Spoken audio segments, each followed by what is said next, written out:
بے زبانی زبان نہ ہو جائے، بے زبانی زبان نہ ہو جائے، ملکہ پکراج۔ آپ بیتی۔ مہاراج الور۔ یہ خبر سنی کہ مہاراج الور آ رہے ہیں، مہمان بن کر نہیں بلکہ کشمیر سیزن گزارنے کے لیے۔ ان کی تمام سہولتوں کا خیال رکھنا ریاست کا فرض تھا۔ کھانا پینا، رہنا سہنا سب مہاراج الور کا اپنا انتظام تھا۔ باقی تمام چیزیں مثلاً چنار باغ میں ایسی جگہ دینا جہاں دریا کے سامنے بڑی گراؤنڈ ہو۔ چنار باغ میں لوگ پرمٹ لے کر ہاؤس بوٹ لگاتے تھے۔ اگر کبھی راجے مہاراجے آتے تو 10-20 روز پہلے مہاراج کو لکھتے، ہم سیر کے لیے آنا چاہتے ہیں۔ ریاست کی طرف سے جواب ملتا، ہمیں دلی خوشی ہوگی۔ 8 دن پہلے باورچی خانے کا عملہ، اردلی، چند فوجی، فراش خانے والے پہنچ گئے۔ ہاؤس بوٹوں کے سامنے چند ٹینٹ، قناتیں، دریاں بچھا کر آراستہ کر دیا۔ بجلی کا پورا بندوبست ہو گیا۔ گراؤنڈ شیشے کی طرح صاف ستھری ہو گئی۔ بڑے بڑے درختوں پر بجلی کے بلب لگ جاتے۔ ارد گرد کناتیں لگانے سے پردہ ہو جاتا۔ جو 50 آدمی پہلے آتے وہ حسب ضرورت کرائے پر ہاؤس بوٹ لیتے۔ چنار باغ میں اچھی گراؤنڈ دے کر پرمٹ لیتے۔ گراؤنڈ صاف کر کے ارد گرد کناتیں لگا دیتے۔ چنار باغ میں چنار کے ایسے پرانے درخت تھے جس پر کئی لوگوں نے اپنا نام، تاریخ لکڑی میں کھود کر لکھا تھا۔ کئی درختوں کی 100-150 سال کی عمر ظاہر ہوتی تھی۔ درختوں کو بجلی کے بلب سے سجا دیا جاتا۔ جس وقت ہر چیز کا بندوبست ہو جاتا مہاراج کو اطلاع کر دیتے، تشریف لے آئیے۔ مہاراج جب ریاست میں داخل ہوتا تو حسب حیثیت توپوں کی سلامی ہوتی۔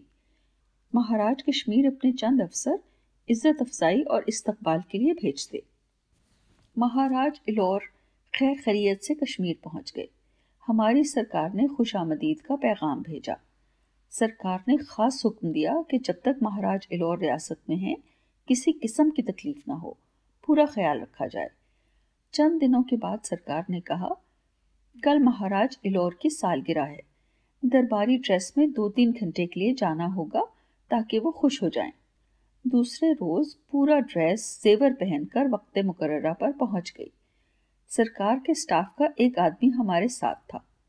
گراؤنڈ میں ٹینٹ لگے تھے۔ دریا میں 5-6 بڑے بڑے ہاؤس بوٹ کھڑے تھے۔ سامنے تمام ٹینٹ جو کناتوں سے گھرے ہوئے تھے، ان کے درمیان میں بہت بڑا خوبصورت ٹینٹ نصب تھا۔ ہم موٹر سے اترے۔ جو سٹاف کا آدمی تھا اس نے پوچھا، ان کو کہاں بٹھانا ہے؟ دربار کہاں ہے؟ اس نے اشارے سے بتایا۔ سازندے اور میں اس کے پیچھے گئے۔ بہت بڑا ہال تھا۔ ٹینٹ کی دیواریں بھی خوبصورت تھیں۔ درمیان میں قالین، اس پر گول دائرے میں روئی کے موٹے موٹے گدے جن پر سفید چادریں بچھی تھیں۔ درمیان میں مہاراج الور اور ارد گرد تمام درباری بیٹھے تھے۔ سب کے آگے دسترخوان کی شکل میں سفید چادروں پر چھوٹی چھوٹی پیالیاں، چھوٹی چھوٹی تشتریاں جن میں الائچی، زعفران، سونف، 2-3 قسم کی سپاریاں جنہیں منہ میں ڈالو تو 2 دن تک منہ سے خوشبو آتی رہے۔ تشتریوں میں بادام، پستہ، اخروٹ یعنی ہر قسم کا سوکھا میوہ۔ خوبصورت خاصدان میں مختلف قسم کے مسالوں والے پان، ہر پان کا مختلف ذائقہ، مختلف نام، سپاری کاٹنے کے مختلف طریقے، ہر چیز کو بڑے کرینے سے سجایا گیا تھا۔ درباریوں کی پگڑیاں مارواڑی، یہ پگڑیاں ململ کی چوڑائی کو کم کر کے رسے کی طرح بٹ کر باندھتے ہیں، جس سے پگڑی میں سینکڑوں بل دکھائی دیتے ہیں۔ ایک دفعہ باندھ کر کئی سال استعمال کرتے ہیں۔ اس کا باندھنا آسان نہیں ہوتا۔ شاید ایک پگڑی تمام دن میں پوری ہوتی۔ باما مہاراج کے سب کی ایک جیسی پگڑیاں مگر رنگ الگ الگ، سوائے 2 رنگوں کے، ایک سفید اور دوسرا کالا۔ باقی دنیا بھر کے رنگ، لال، پیلا، جامنی، پیازی، فیروزی، ہلکے بھاری شیڈ، کوئی ایسا رنگ نہ تھا جو رہ گیا ہو۔ پھر ان کے آگے چمکدار پیالیاں، تشتریاں، ہر درباری کی بروکیٹ کی اچکن، عجیب نظارہ تھا۔ ہمارے درباروں کا تو خیر جواب نہ تھا، مگر اس کا بھی اپنا ہی رنگ تھا۔ शक्लें सबकी एक जैसी, काला रंग, छोटी आंखें, दाढ़ी मूछ नदारद। जब पहली दफा नजर पड़ती तो मालूम होता जैसे सब झूठ मूठ के लोहे के बुत हैं जिन्हें कपड़े पहनाकर बिठा दिया है। छोटे छोटे बर्तन देखकर अपना बचपन याद आ गया। बचपन में इसी तरह छोटे छोटे बर्तन सामने रखकर किसी में भुने हुए चने, किसी में दाल, मुरमुरे, शक्कर, किसी में पकौड़ियाँ, इस खेल को कहते आओ घर घर खेलें। हमारे बर्तन मिट्टी के होते। महाराज इलौर का दरबार देखकर मालूम हुआ जैसे ये घर घर खेल रहे हैं। एक चांदी की लुटिया जिससे हमारे जमाने में बच्चे को दूध पिलाते। उसकी नाली इतनी बारीक होती कि दूध कतरा कतरा टपकता ताकि बच्चे को गोता लगने का इम्कान ना रहे। ऐसी ही चांदी की लुटिया यक्के बाद दीगरे हर एक अपने मुंह से सिप करके दूसरे के हाथ में दे देता। जिस वक्त लुटिया खत्म हो जाती तो दूसरी भरी हुई आ जाती। जितनी देर तक दरबार रहता ये ना खत्म होने वाला सिलसिला जारी रहता। पूछने पर पता चला इसे चुस्की कहते हैं। ये बहुत तेज और खास किस्म की कीमती शराब होती है जिसे सिर्फ राजे महाराजे ही बना सकते हैं। मामूली आदमी सामान ही मुहैया नहीं कर सकता। कहते हैं कि इसके एक पैग में 2 विस्की की बोतलों का नशा होता है, इसलिए सिर्फ चुस्की लेते हैं। एक ही लुटिया से चुस्की लेने को राजपूत भाईचारा कहते हैं। एक लुटिया में चुस्की लेने से आपस में सब भाई भाई बन जाते हैं। ये रस्म तमाम राजपूताने में है। ये शराब सुचे मोती, ज़ाफ़रान, चांदी के वर्क, तीतर, बटेर, मुर्गाबी, चकोर, जंगली मुर्गी, चीहा, मग, कश्मीरा, तिलौर की यखनी, अंगूर का रस और भी कई कीमती अशिया से तैयार की जाती है। अगर कोई दूसरा महाराज मेहमान बनकर आए तो ये बतौर तोहफा 1-2 बोतलें पेश करते हैं। महाराज इलौर के दरबार में सब चुस्की लेकर खिलखिलाकर हंस रहे थे। चुस्की लेने के बाद प्यालों से मेवे लेकर मुंह में डालते और लुटिया आगे दे देते। महाराज की शक्ल मामूली, दाढ़ी मूछ तो आई ना थी, काला रंग, छुरियों से भरा हुआ मुंह, आवाज बारीक, बात इतनी धीमी आवाज में करते कि सुनाई ना देता। सालगिरह की वजह से जर्क बर्क लिबास, गले में मोटे मोतियों का कंठा, कानों में मोटे हीरों के टॉप्स, मारवाड़ी पगड़ी पर हीरे की कलगी, हाथों में भारी अंगूठियां। उनके काले पतसूरत चेहरे पर जेवर, कपड़ा, हर चीज जहर लग रही थी। आध घंटा चुस्की लेने के बाद टेंट के दरवाजे से हिजड़ा बन संवर कर अंदर दाखिल हुआ। झुककर 3 बार फर्शी सलाम किए। महाराज के नजदीक जाकर कुछ अर्ज की। महाराज ने सर के इशारे से हाँ कहा। वो दरवाजे के बाहर गया।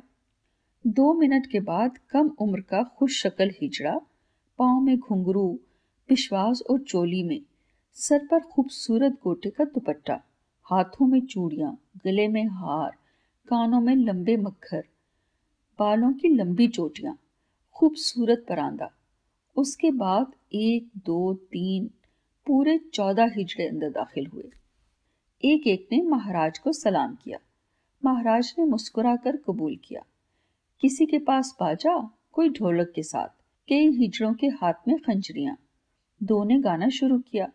दरबारियों ने झूम झूम कर दाद दी, जिससे महाराज खुश हुए। फटे हुए ढोल की तरह बेहंगम आवाजें, बेसुरे। यकलख 2 हिजड़े छलांग लगाकर महाराज के सामने आए और ठुमके लगाए। जो पहले नाच रहे थे वो अपनी जगह पर बैठ गए। जो नए आए थे उनके डांस पर महाराज और दरबारी हंस हंस कर लोटपोट हो गए। 15-20 मिनट के बाद 2 हिजड़े और मैदान में कूद कर आ गए। तेज लय में कूल्हे मटका मटका कर डांस किया। गाने के बोल कुछ इस तरह थे, मेरा महाराज है मोतियों वाला। थोड़ी देर के बाद एक जोड़ा और आया। जो नया आता इस तरह आता जैसे कोई गुस्से में आया हो कि जाओ पीछे हटो, हम तुम्हें नाच और गाना सुनाते हैं। सबसे बढ़ चढ़ कर गला फाड़ कर चीखता, कूद कूद कर अपना बुरा हाल कर लेता। महाराज बमा दरबारियों के खुश होकर दाद दे रहे थे। मुझे तो खाक भी समझ में न आया किस चीज पर खुश हो रहे हैं, दाद दे रहे हैं या मजाक कर रहे हैं। शायद महाराज को उल्लू बना रहे थे। महाराज सबसे ज्यादा खुश थे। हर जोड़े की यही कोशिश होती कि नई किस्म का ठुमका डांस में दिखाएं। हर जोड़े का गाना भी महाराज पर होता। किसी का गाना मैं वारी जाऊं, मेरे जैसा महाराज किसी और का नहीं। एक जोड़े का तो बहुत ही मजा आया। गाने का कुछ इस तरह का मजमून था, मेरा महाराज बहुत नटखट है, खूबसूरत है, आंखों में शरारत है। जिस वक्त ये सिफतें बयान करते तो तमाम दरबारी महाराज को छेड़ते। महाराज बुरी तरह शर्माकर छोटी छोटी आंखों से, जो बिल्कुल सांप की तरह थी, झींक कर इस तरह दरबारियों की तरफ देखते जैसे बड़े नटखट कलाई मरोड़ने वाले शरारती हैं। शर्म से दोहरे हुए जाते, बड़े फख्र से दूसरों की तरफ देखते। सच ये है कि मुझे तो ऐसा मजा आया कि आज भी वो नज़ारा मेरी आंखों के सामने है। मेरे लिए ये सब कुछ नया था। हमारी सरकार तो खुशामद बिल्कुल पसंद नहीं करते थे, ना इतने बेवकूफ थे कि अपने आप ना समझ सकें। यहाँ तो उल्टी गंगा बह रही थी। महाराज को ऐसा बेवकूफ बनाया हुआ था कि उसे एहसास ही न होने देते वो क्या है। बिल्कुल पुरानी कहानियों की तरह। बादशाह को इर्द गिर्द के लोग पता ही न चलने देते कि दुनिया में क्या हो रहा है। उनकी रियाया गालियां दे रही हो तो यकीन दिलाते कि आपको दुआएं दे रहे हैं।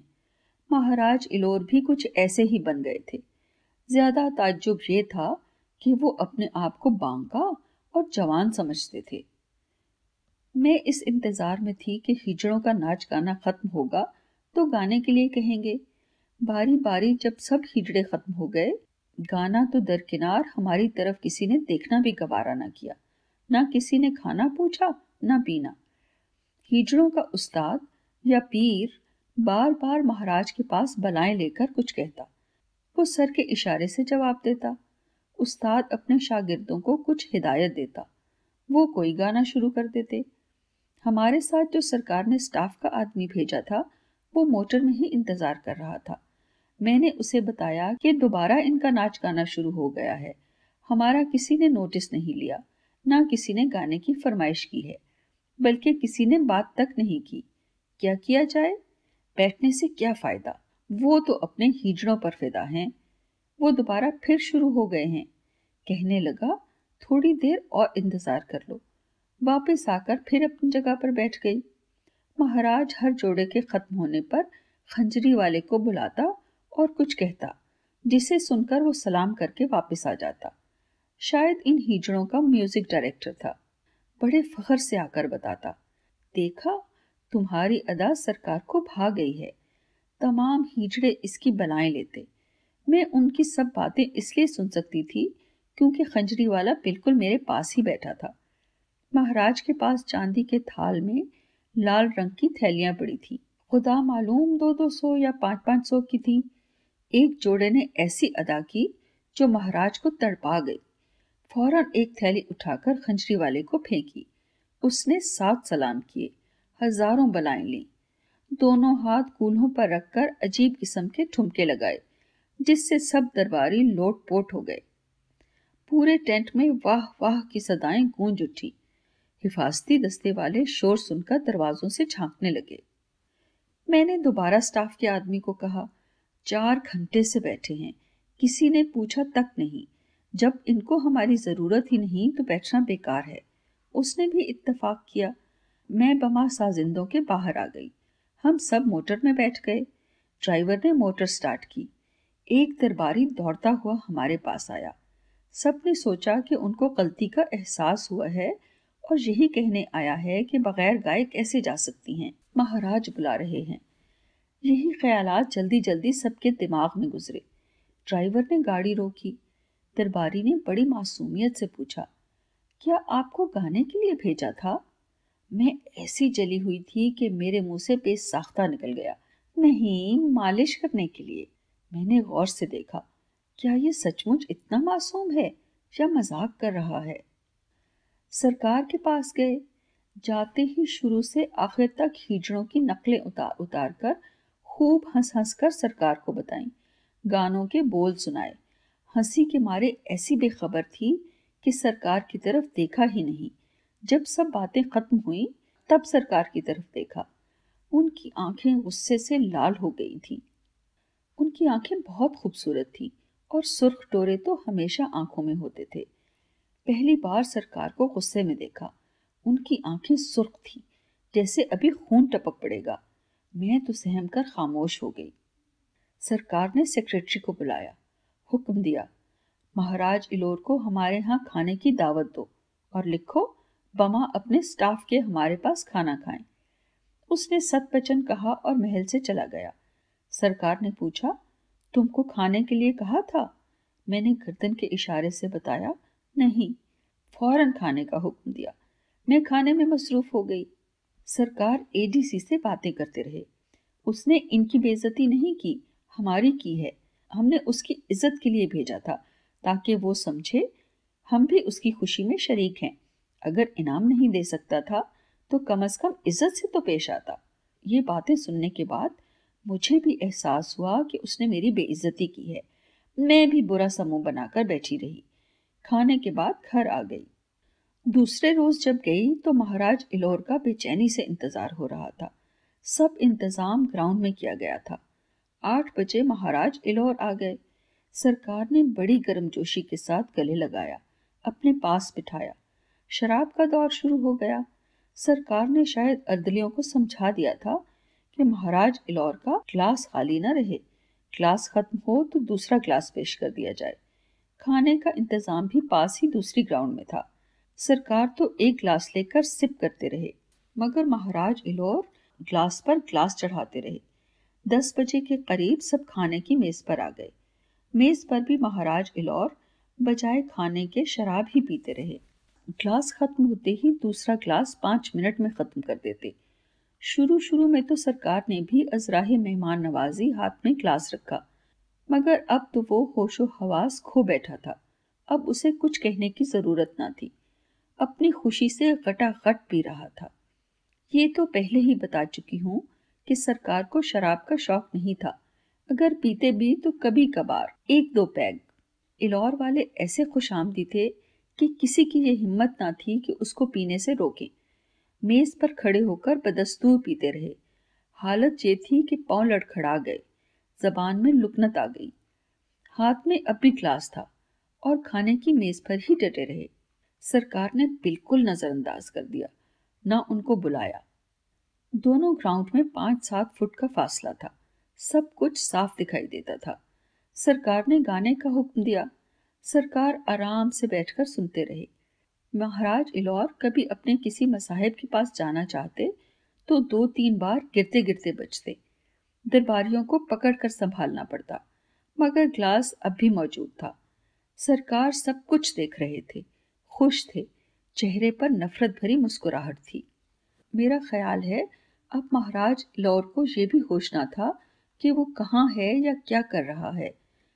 सरकार तो 1 घंटे में ही खाने की मेज से वापस आ गए। शराब वाली मेज पर शराब पड़ी थी।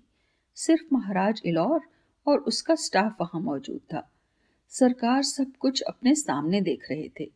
अब महाराज इलौर वहीं कुर्सी पर बैठ गए और पीते रहे। तकरीबन 12 बजे अपनी कुर्सी से उठे। 2-3 दफा संभलने की कोशिश की। धड़ाम से चारों खाने चित कालीन पर गिर गए। सरकार जल्दी से गए, दरबारियों से हमदर्दी जताई। महाराज की शक्ल तो पहले ही बुरी थी, मगर बेहोश होने के बाद तो देखकर खौफ आता था। खुला हुआ मुंह, चेहरे पर मुर्दे की तरह जर्दी, मुंह से झाग, अजीब खौफनाक शक्ल। सरकार ने उसके स्टाफ को कहा, महाराज को आराम की जरूरत है। दरबारियों ने उठाने की कोशिश की। किसी ने टांगे पकड़ी, किसी ने बाजू। बिल्कुल लाश की तरह मोटर में डाला। दूसरे रोज सुना महाराज इलौर वापस चले गए। जितनी देर तक मुलाजिम रही वो कभी जम्मू या कश्मीर न आए। कश्मीरी खाना। घर वालों ने प्रोग्राम बनाया। डोंगे पर निशात बाग की सैर के लिए चले। हर इतवार को सैकड़ों लोग डोंगे किराए पर लेकर जाते हैं। कश्मीर में खाना पकाने वाले को वाजे कहते हैं। वाजे को बुलाया और बताया, जैसे शादी ब्याह में पकाते हो वैसा ही खाना होना चाहिए। वाजे बकरा, मसाले, छोटी छोटी देगचियां ले आया। आज भी याद है, 2-3 रुपए का बकरा, 5-6 रुपए डोंगे का किराया और 2-4 रुपए के मसाले, सब खर्चा बमुश्किल 25 रुपए होता। डोंगे वालों को ये फायदा होता कि उसकी बीवी बच्चे भी खाना खाते। यही डोंगा उनका घर होता था। जब किराए पर देते तो बड़े कमरे में कालीन बिछाकर गाँव तकिए लगा देते, खुद ही डोंगा चलाते। छोटे से बावर्ची खाने में 5-6 कच्चे चूल्हे बने होते। वाजे उन पर खाना पकाना शुरू कर देता। डोंगा आहिस्ता आहिस्ता पानी में रेंगता रहता। लोग अक्सर ग्रामोफोन बजाते रहते या ताश खेलते, बिल्कुल अपने घर की तरह। जैसे दिल चाहता बैठते, दिल चाहता तो लेट जाते, जहां दिल चाहता डोंगा खड़ा कर लेते। बाजे हर घंटे के बाद चाय भी पिलाता। हर कश्मीरी चाय का शौकीन होता है। बड़ा सा समावर जिसमें हर वक्त चाय पकती रहती है। जितनी चाय निकालते हैं उतना ही पानी और दूध डाल देते हैं, कभी चाय खत्म नहीं होने देते। इतवार को अगर डोंगा किराए पर चढ़ जाए तो किराया भी आ जाता, साथ अच्छा खाना भी खाने को मिल जाता। आराम से डोंगा चलाते रहते। कभी खावन, कभी बीवी बच्चे बारी बारी चलाते। जब निशात बाग थोड़ी दूर रह गया तो खाने का वक्त हो गया। बाजे ने दस्तरख्वान बिछाया, बड़े से आफ्ताबे में पानी, सबके सामने चिलमिची रखकर हाथ धुलाए, प्लेटों में चावल डालकर आगे रख दिए। थोड़े थोड़े 2-3 सालन खुद ही उसने चावलों पर डाले हुए थे। उसके बाद हर 2 मिनट के बाद वो छोटी सी देगची लाता और थोड़ा सा सालन डाल देता। कम अज कम 15-20 सालन लाया और खुद ही डालता रहा। खूबी ये थी कि हर सालन का मसाला अलग, मज़ा अलग, जायका मुख्तलिफ। सबसे पहले तो ये कि बकरे के गोश्त के अलग अलग हिस्से, मसलन सीना, मछली, पुट, रान, दस्ती, सब टुकड़े बड़े से देगचे में डालकर यखनी धर देते हैं, बल्कि ओजड़ी तक साफ करके उसमें डाल देते हैं। बकरे का कोई ऐसा हिस्सा नहीं जिसे वो इस्तेमाल न करें, न सीने की पसलियां और सीना जिसका तबक मांस बनाते हैं, उसमें सिर्फ सौंफ की खुशबू होती है। इतना अच्छा होता है कि पसलियों की हड्डियां तक खा सकते हैं। चूल्हे की गर्म राख को बड़े से थाल में थोड़ा सा तेल लगाकर उसमें तमाम सीना रखकर फैला देते हैं और धीमी आंच पर पकता रहता है। ऐसा फ्राई होता है कि हड्डियां पिघल जाती हैं। ओजड़ी का बिल्कुल कीमा करके मेथी के साग में ऐसा पकाते हैं किसी को पता नहीं चलता कि ओजड़ी खा रहे हैं। हर सालन सरसों के तेल में पकता है। जब पहली बार कश्मीर गई तो शादी ब्याह में अगर किसी ने बुलाना, सुना हुआ था कि कश्मीरी सफाई का ख्याल नहीं रखते। कुछ चीजें अपनी आंखों से भी देख चुकी थी। मसलन जब औरतें बड़ी बड़ी ओखलियों में लकड़ी के मोहले से मोची चढ़ती थी तो कूटने के दौरान मुंह में थूक जमा करती। जब मुंह में थूक भर जाता तो हाथ पर थूकर दोनों हाथों पर मलती ताकि हाथ नर्म हो जाएं, मोहला आसानी से पकड़ सकें।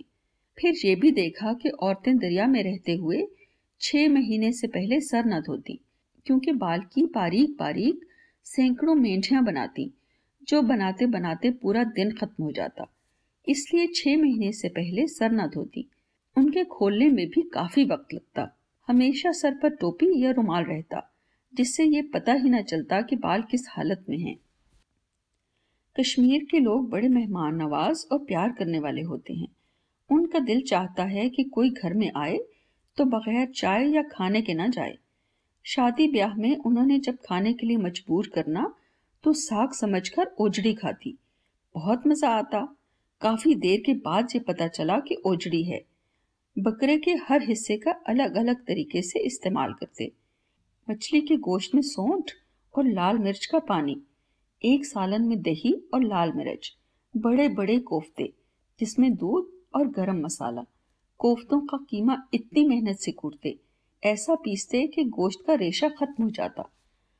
सिर्फ गुश्ताबा ही ऐसा खाना है जो दूध में पकता है, जिसे मैंने नहीं खाया, क्योंकि इतना बड़ा कोफ्ता होता है कि दूध में नौजायदा बच्चे का सर मालूम होता है। घर वाले जो खाते थे कहते बहुत मजेदार है। शादी में बहुत बड़े बड़े थालों में चावल डालकर रख देते हैं। एक थाल पर 4 आदमी आमने सामने बैठकर खाते। इतने ज्यादा चावल होते कि हमारी तरफ अगर 10 आदमी भी खाएं तो खत्म ना हो, मगर ये 2-3 दफा और चावल लेते। हर 5 मिनट के बाद वाजे छोटी छोटी देगचों को हिलाते, उनमें से मुख्तलिफ सालन डालते जाते। कई शादियों में 25-30 सालों से कम ना होते। कश्मीरी दोनों वक्त चावल खाते हैं या चाय के साथ कुलचे। कुलचे इतने सख्त होते कि हाथ से न टूटते। हमसे ये लोग 4 गुना ज्यादा खाते, मगर एक भी आदमी या औरत मोटी न देखी। खुदा मालूम पानी का असर है या आबो हवा का। हमारे वाजे ने बहुत अच्छा खाना पकाया। प्लेट में गर्म सालन का चमचा डालता गया। सिवाय गुश्ताबे के सब सालन खाए। पहली दफा ये मालूम हुआ कि कश्मीरी खाना दुनिया भर के खानों से लजीज है। मैंने खूब खाया। निशात बाग पहुंच गए। मैं सीधी 7वें तख्ते पर पहुंची और फव्वारों के पानी में पांव डालकर बैठ गई। वहां से 7 तख्ते नजर आ रहे थे। एक तरफ आबशार के पानी के गिरने की आवाज, दूसरी तरफ दूर तक फव्वारों की कतारें, तीसरे आसमान पर घिरे हुए बादल, 7 तख्तों के फूलों के मुख्तलिफ रंग, अच्छे खाने की ग़ुनूद की। ऐसी खो गई कि खुदा की एक एक चीज पर प्यार आने लगा। मुगलों के जमाने के बड़े बड़े दरख्त। ख्याल आया यहाँ शहजादियां किस अंदाज से खूबसूरत गरारे पहनकर टहलती होंगी। नूरजहां कहाँ बैठती होगी। कुछ ऐसी कैफियत तारी हुई जैसे सचमुच देख रही हूँ। मुगलानियां इधर से उधर भाग रही हैं। फिर ख्याल आया नूरजहां और जहांगीर आपस में किस तरह प्यार की बातें करते होंगे। क्या नूरजहां को अदब के साथ ही जहांगीर के साथ इश्क करना पड़ता था, या ये कहती होगी, ओ जहांगीर जरा बात तो सुनो। जहांगीर कहता होगा, नूरजहां कभी आराम से भी बैठा कर, हर वक्त फजूल बकबक न करो। ये सब सोचकर इतनी हंसी आई कि अगर कोई देखता तो समझता मैं पागल हो गई हूँ। शक्लख्त आवाज आई, ओ यार तेरे पास पैसा है।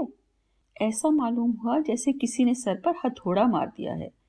ख्यालात का सब ताना बाना टूट गया। घबरा कर इधर उधर देखा।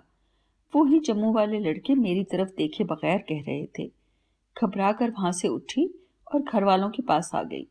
नामुरादों ने सारा मजा किरकिरा कर दिया। डोंगे में आ गए। वाजे ने गुलाब की तरह प्याजी रंग की नमकीन चाय पेश की। दरिया की सैर करते करते घर आ गए। महल जाने का वक्त हो गया। तैयार होकर महल पहुंच गए।